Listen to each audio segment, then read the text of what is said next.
Uno mulungu naye waumba wanadamu mamulike. Mario chini ya jua mamulike mulungu.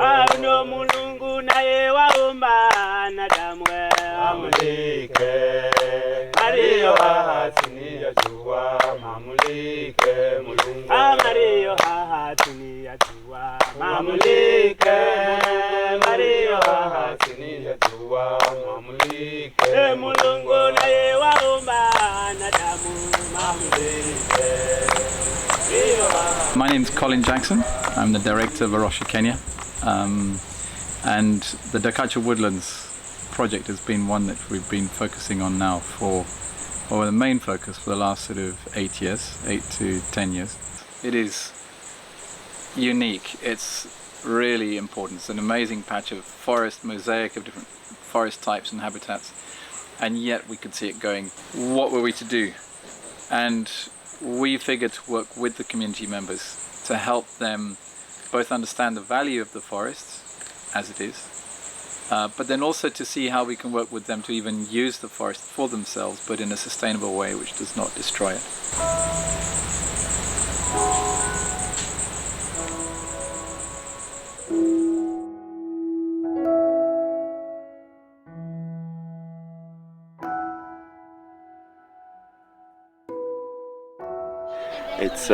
It's a long story really, because my family came from this area.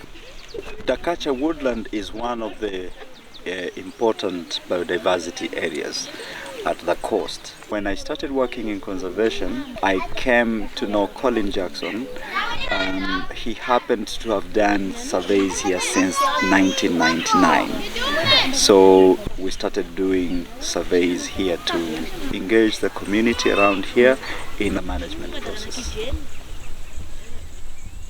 In this Dakatcha Woodland, there's quite a number of butterflies, several moths that we know of, that only occur in the Sokoke Araboko, and now we're finding them up here. Now, so we're trying to get a separate area which is going to be preserved for all time by Rocha to preserve these animals. On top of that, there's a lot of plants. This one is the one which has death's head hawk moth caterpillars on it quite regularly. The main tree here, Brachiostygia, doesn't go any further north than this. Why it doesn't go north from here we don't know. Very pretty one.